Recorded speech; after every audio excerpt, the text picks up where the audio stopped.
예, 안녕하십니까. 3년 넘어길다 특별위원장 조국입니다. 대한민국의 법은 공평하지 않습니다. 윤석열, 김건희 공동정권 등장 이후 우리나라의 모든 법은 윤석열, 김건희 두 사람의 옹위와 검찰 독재의 연장을 위해 작동하고 있습니다. 윤석열, 김건희 공동정권을 위한 법은 목숨을 앗아갔습니다. 김건희 씨 명품백 사건 종결로 양심에 반하는 일을 해서 괴롭다며 권익위 김모 국장은 스스로 목숨을 끊었습니다. 20년 넘게 공직자 부패 방지 업무에 주력해왔던 청렴 전문가였습니다. 검찰과 경찰에 의해 언론에 피의사실이 공표되어 수사 도중 인격 살인을 당한 배우 고 이성균 씨도 세상을 등졌습니다. 영화는 다시 찾아볼 수 있지만 사람은 다시 찾아볼 수 없습니다. 윤석열, 김건희 두 사람의 범죄 혐의는 온갖 법 기술로 덮어주는 검찰이 제1야당 대표와 가족, 전직 대통령과 가족에 대해서는 기본 도의를 무시하는 수사를 전개하고 있습니다. 정치검사들은 피의사실을 흘리면서 낙인을 찍고 여론재판을 진행합니다. 대대적으로 전 정부 인사들을 불러들입니다. 영장청구서에 전직 대통령을 피의자로 적시하여 온 세상에 알려지게 만듭니다. 전직 대통령의 딸의 집을 압수수색합니다. 조만간 딸을 검찰청 포토라인에 세우겠지요. 검사의 검자가 칼검자가 아닐진데 찌르고 또 찌릅니다. 찌른 후에도 비틀고 또 비틉니다. 김건희 씨 조사 전에 휴대전화를 공손히 제출하고 진술을 받아 적은 검찰의 행태와 극명하게 비교됩니다.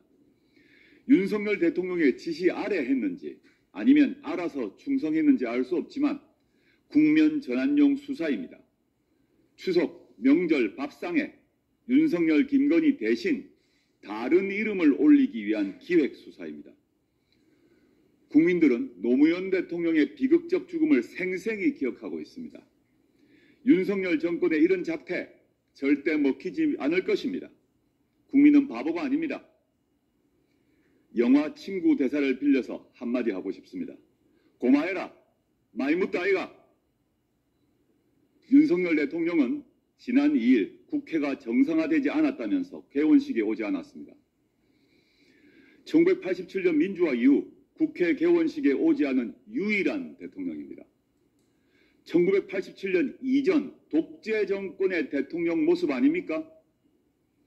대통령실은 불참 이후로 야당의 피켓 시위가 예상된다고 말했습니다. 윤 대통령은 야당 피켓 시위도 감당하지 못하는 겁쟁입니까?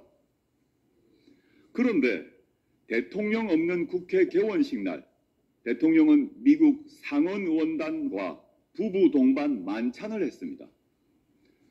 느닷없이 박차고 나온 청와대 안에서 말입니다. 공교롭게도 이날은 김건희 씨 생일이었다지요. 김건희 씨는 제 인생에서 가장 잊지 못할 만큼 감동적인 생일이라고 행복해했습니다. 가장 중요한 국회의 정식 출발보다 우선된 미국 상원의원단과의 만찬, 검찰 수사로 고통받는 전임 대통령과 가족들과 대비되는 김건희 씨의 행복한 생일 파티, 정말 이런 대통령, 이런 영부인 처음입니다. 조국혁신당 탄핵추진위원회 검찰개혁위원장 박은정입니다. 심우정 검찰총장 후보자의 인사청문회가 어제 열렸지만 검증되고 해명된 것이 없습니다. 몇 개월 만에 갑자기 추가 상속이라며 등록한 20억 원 재산에 대한 의문은 아직도 가지고 있으며 또 장녀의 국립외교원, 예교원, 연구원 채용 과정의 심사 과정 또한 해명되지 않고 있습니다. 후보자의 장남 한 사람만을 특정해서 준 장학금은 뇌물이 아니냐고 묻자 상기된 얼굴로 의원님 그것은 사생활 아닙니까 하며 억울해하는 후보자의 얼굴이 잊혀지지 않습니다. 어떤 이에게는 21명의 검사들이 본인은 물론 가족과 지인들까지 모두 조사해서 자녀 한 명에게 준 장학금을 특정해서 뇌물이라는 혐의를 씌웠습니다. 지난 몇 년 동안 그 재판받게 하고 구속시키겠다고 온 힘을 다하는 검찰입니다.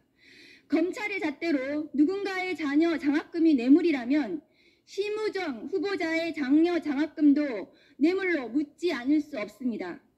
검찰이 죽이려고 하는 사람들에게는 장학금도 뇌물이고 채용도 뇌물이지만 검찰 자신은 모든 것이 사생활이라는 검찰식 해석은 헌법에서 정하지 않은 특수계급임을 자인하는 것입니까?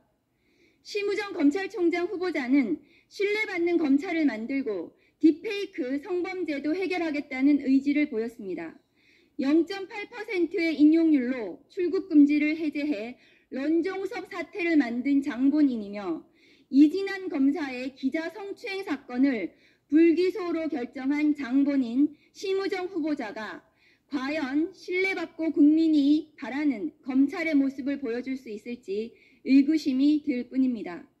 윤석열 전 검찰총장 후보자가 검찰개혁을 반드시 이루겠다며 설득하던 장면과 심우정 후보자의 모습은 너무나 닮아 있습니다. 어제 인사청문회장에서 저는 망망대해에 뗏목 하나에 의지해 떠있는 것 같은 기분이었습니다. 많은 보도자료와 질의를 통해 심우정 후보자의 문제를 알렸음에도 언론에서는 기사화가 잘 되지 않았습니다. 법무부 감찰 담당관 시절 주위에 검사들이 모두 떠나고 수사관들까지 등져 홀로 외로이 윤석열 전 검찰총장 징계 청구서를 작성하던 그때가 다시 떠올랐습니다. 이제부터 잘하겠다는 검찰의 사탕 발림에 속아 또다시 정치검찰에게 그 자리를 내어줄 수는 없습니다. 저는 오늘 있을 심우정 검찰총장 후보자의 인사청문회 결과 보고서에 적격이라는 두 글자를 쓰는 것을 단호히 반대합니다. 지금 검찰의 손에는 김건희 명품백 수수 사건, 도이치모터스 주가 조작 사건 등이 들려 있습니다. 국민들이 다 아는 명백한 불법 행위로 의심되는 사건들에 대해 불기소라는 방법으로 무혐의를 만들어줄 것이 뻔한 검찰에게 또 속을 수는 없습니다. 정치 검찰의 손에 맡겨질 사건들이 야권에게는 또다시 화살이 되어 심장을 찌르고 폐부를 찌를 것입니다. 검찰이 국민의 편으로 돌아올 수 있다는 희망회로는 더 이상 의미가 없습니다. 검찰개혁을 하지 않는다면 어떠한 진실로 가치가 없을 것이며 어떠한 의혹도 불법으로 간주되지 않을 수 있다는 불안 속에 살아야 한다는 점을 다시 한번 상기해 주시길 국민 여러분께 부탁드립니다. 감사합니다.